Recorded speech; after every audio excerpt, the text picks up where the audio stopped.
ನಮಸ್ಕಾರ. ಇವತ್ತಿನ ವಿಷಯ ಬ್ರೋಕರೇಜ್ 0 ಆದರೂ ನಿಮಗೆ ತಗಲುವ ಇತರ ವೆಚ್ಚಗಳು. ನನ್ನ ಹೆಸರು ಡಾಕ್ಟರ್ ಭರತ್ ಚಂದ್ರ. ವಿಡಿಯೋಗಳ ಉದ್ದೇಶ ಕನ್ನಡಿಗರ ಸೇವೆ.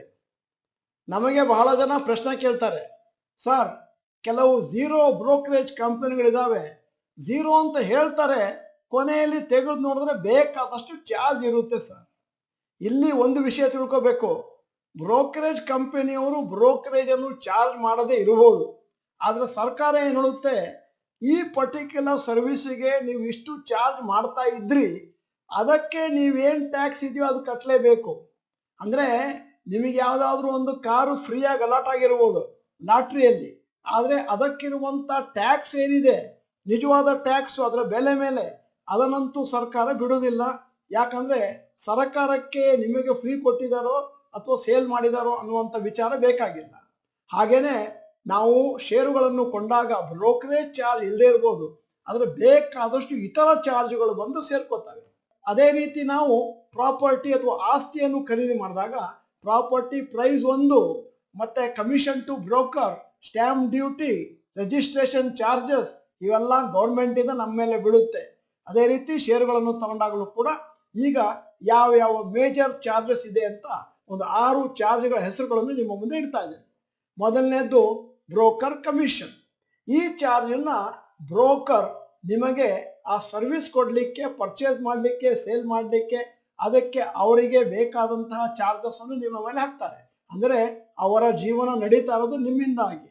ನೀವು ಕೊಡ್ತಾ ಇರುವಂಥ 0.5% ಅಥವಾ 0.75% ಅದೇನು ಕಮಿಷನ್ ಇದೆ ಅದ್ರ ಮೇಲೆ. ಅಲ್ಲಿಂದಾಗಿ ಬ್ರೋಕರ್ ಆಫೀಸ್ನವರು ನಿಮಗೆ ಆ ಚಾರ್ಜನ್ನು ಮಾಡ್ತಾರೆ. However, many brokerage companies called discount brokers don't charge commission for taking delivery of shares. They only charge for futures and options, intraday trades, etc. ಬಹಳಷ್ಟು ಕಂಪನಿಗಳು ಭಾರತದಲ್ಲಿ ಬ್ರೋಕರೇಜ್ ಅನ್ನು ಚಾರ್ಜ್ ಮಾಡೋದೇ ಇಲ್ಲ. ಅಂದ್ರೆ ಡೆಲಿವರಿ ಬೇಸಿಸ್ ಮೇಲೆ ಷೇರುಗಳನ್ನು ದೀರ್ಘಾವಧಿಗೆ ತಗೊಂಡು ಇಟ್ಕೊಳ್ಳೋರಿಗೆ ನೀವು ಇಂಟ್ರಾಡೇ ಅಥವಾ ಫ್ಯೂಚರ್ಸ್ ಅಂಡ್ ಆಪ್ಷನ್ಸ್ ಮಾಡಿದಾಗ ಚಾರ್ಜ್ ಮಾಡ್ತಾರೆ.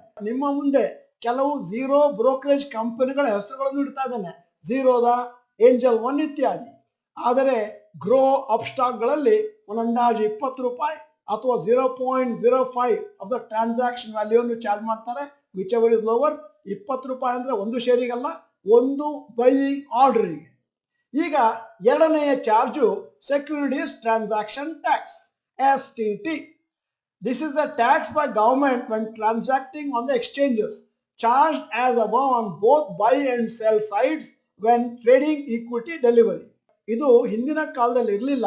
ಇದನ್ನು ಚಿದಂಬರಂ ಫೈನಾನ್ಸ್ ಮಿನಿಸ್ಟರ್ ಆಗಿದ್ದಾಗ ಹೊಸದಾಗಿ ಹಾಕಿದಂಥ ಟ್ಯಾಕ್ಸ್. ವೆರಿ ಸ್ಮಾಲ್ ಅಮೌಂಟ್, ಆದರೆ ಸರ್ಕಾರಕ್ಕೆ ಕೋಟಿಗಟ್ಟಲೆ ಇದರಿಂದ ಬರುತ್ತೆ. ನೀವು ಪ್ರಾಫಿಟ್ ಮಾಡ್ಕೊಂಡ್ರೋ ಇಲ್ವೋ ಸರ್ಕಾರಕ್ಕೆ ಗೊತ್ತಿಲ್ಲ, ಆದರೆ ನೀವು ಬೈ ಮಾಡಬೇಕಾದ್ರೆ, ಸೇಲ್ ಮಾಡಬೇಕಾದ್ರೆ ಒಂದು ಸಣ್ಣ ಅಮೌಂಟನ್ನು ಕಟ್ತಾ ಹೋಗ್ತೀರಿ. STT ಎಷ್ಟು ಅಂತಂದ್ರೆ 0.1% of the invested and sale amount. It means 10 paisa for ₹100 invested. ಬಹಳ ಕಮ್ಮಿ, ಆದರೆ ಇದನ್ನು ಕಟ್ಟಬೇಕಾಗುತ್ತೆ. ಈಗ ಮೂರನೆಯ charge stock exchange transaction or turnover charges. This is charge by exchanges NSE, BSE on the value of a transaction. NSE ಯಲ್ಲಿ 0.00345% ಮತ್ತು BSE ಯಲ್ಲಿ 0.00375% ಚಾರ್ಜ್ ಮಾಡ್ತಾರೆ. ಅಂದರೆ 100 ರೂಪೀಸ್ ಟ್ರಾನ್ಸಾಕ್ಷನ್ ವ್ಯಾಲ್ಯೂ ಇದ್ರೆ ನೀವು 0.34 ಪೈಸಾ ಕಟ್ತೀರಿ, ಅಂದರೆ 1 ಪೈಸೆಗಿಂತ ಕಮ್ಮಿ. ಈಗ ನಾಲ್ಕನೆಯ charge SEBI charges, charge at ₹100 per crore plus GST by SEBI for regulating the market, which is 0.0001%. ಬಹಳ ಕಮ್ಮಿ, ಆದರೆ ಕೋಟಿಗಟ್ಟಲೆಯಲ್ಲಿ ಟ್ರಾನ್ಸಾಕ್ಷನ್ ಆಗಬೇಕಾದ್ರೆ ಅವರಿಗೆ ಒಂದಷ್ಟು ದೊಡ್ಡ ಅಮೌಂಟ್ ಜಮಾ ಆಗುತ್ತೆ. So for ₹100 invested, SEBI charges will be almost zero. ಈಗ ಐದನೆಯ ಚಾರ್ಜು GST. ಮೊನ್ನೆ ಯಾರೋ ಕೇಳ್ತಾ ಇದ್ರು, ಸರ್ GST ಯಾಕೆ ಕಟ್ಟಬೇಕು? ನೀವು ಶೇರಿನ ಮೇಲೆ, ಪ್ರಾಫಿಟ್ ಮೇಲೆ, ಲಾಸ್ ಮೇಲೆ GST ಕಟ್ತಾ ಇಲ್ಲ. ನೀವು ಕಟ್ತಾ ಇರೋದು ಬ್ರೋಕರೇಜ್ ಕಟ್ಟುವಂಥದ್ದಕ್ಕೆ GST. ಅಂದರೆ ಆ ಬ್ರೋಕರೇಜ್ ಅನ್ನು ನೀವು ಕಟ್ಟಬೇಕು, ಬ್ರೋಕರ್ ಅಲ್ಲ. GST levied by the government of the services rendered 18% of the brokerage plus SEBI charges plus transaction charges. ಅಂದರೆ 18% ಅಂದರೆ 0.00063 or 0.063 ಪೈಸಾ ಬರುತ್ತೆ. ಅಂದ್ರೆ 1 ಪೈಸೆಗಿಂತ ಕಮ್ಮಿ ಆಯಿತು. ಈಗ ಆರನೇದು ಸ್ಟ್ಯಾಂಪ್ ಚಾರ್ಜಸ್.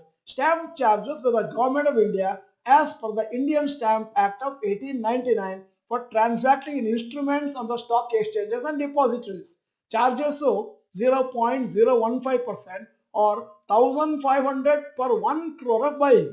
ಬಹಳ ಸಣ್ಣ amount. So for ₹100 stamp charges will be 1.5 ಪೈಸಾ. ಅಂದರೆ ₹100ಗೆ 1.5 ಪೈಸಾ ಕೊಟ್ಟಾಗಾಯಿತು.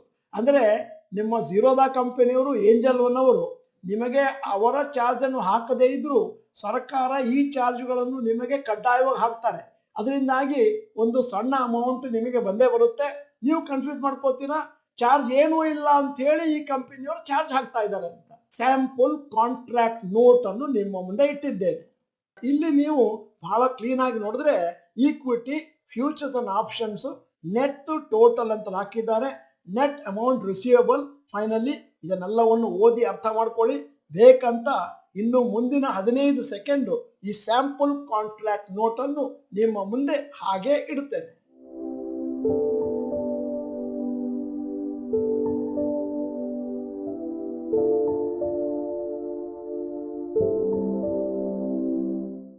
ಈಗ ಸಾರಾಂಶ ಹೇಳ್ತಾ ಇದ್ದೇನೆ. Total charges for investment of ₹100, brokerage 0 ಅಂತ ಇಟ್ಕೊಳ್ಳೋಣ, STT 10, ಸ್ಟಾಕ್ ಎಕ್ಸ್ಚೇಂಜ್ ಚಾರ್ಜಸ್ 0.34, ಇವೆಲ್ಲ ಪೈಸಾದಲ್ಲಿ, ರೂಪಾಯಲ್ಲ.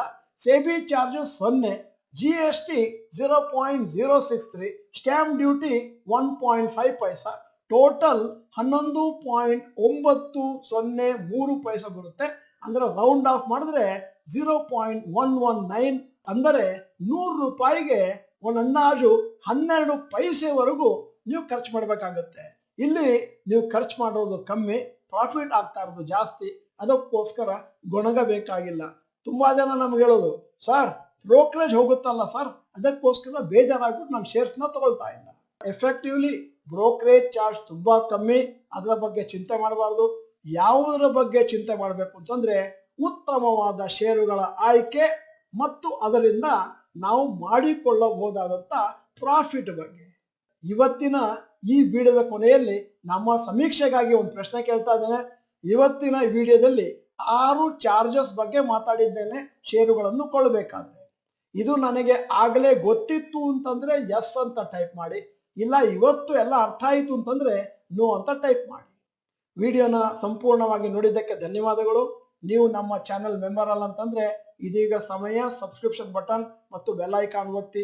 ವಿಡಿಯೋಗಳು ಚೆನ್ನಾಗಿದ್ರೆ ಲೈಕ್ ಬಟನ್ ಒತ್ತೋದನ್ನು ಮರಿಬೇಡಿ. ಮತ್ತೆ ವಿಡಿಯೋಗಳನ್ನು ಎಲ್ಲರಿಗೂ ಫಾರ್ವರ್ಡ್ ಮಾಡಿ. Thank you for watching. Bye bye.